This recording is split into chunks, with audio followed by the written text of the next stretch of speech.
When it comes to weight, boxers push the boundaries.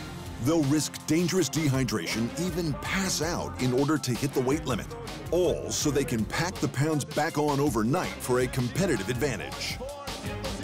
But this isn't the case with the heavyweight division, which has no upper limit, so you would assume heavyweight champions would all try to be as big as possible. Well, you know what they say about making assumptions.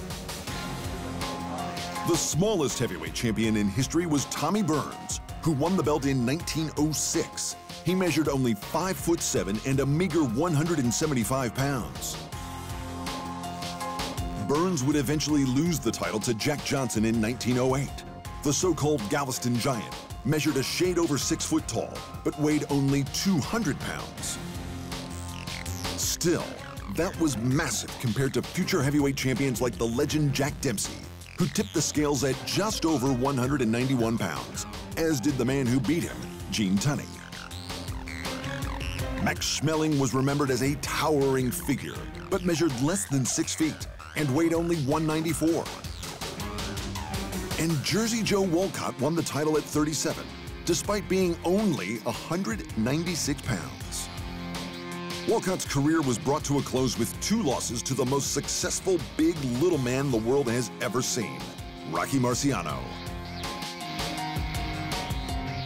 Rocco Francis Marciano was only 187 pounds and 5'11", but still managed to both never lose and finish 43 of his 49 wins via KO. It is worth repeating that this is the heavyweight division, so none of these fighters had to cut weight. In fact, these days, they all would have been fighting in the cruiserweight division, which tops out at 200 pounds, but it wasn't created until 1979. In the modern era, small heavyweights are less common but still successful.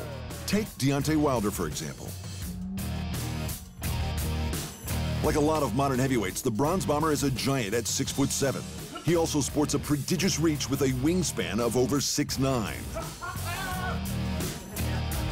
But during his recent fight with Tyson Fury, the knockout specialist weighed in at only 212.5 pounds. Even crazier, he reported weighing in the night of the fight at 209, losing 3 pounds when fighters would usually stack on whatever they could. To put that in perspective, Wilder is weighing in lighter than Mike Tyson did at his physical peak, yet Mike is nearly a foot shorter. Conventional wisdom in the fight game is that weight equals power. But these champions of history prove that a smaller man can still leave a gigantic legend.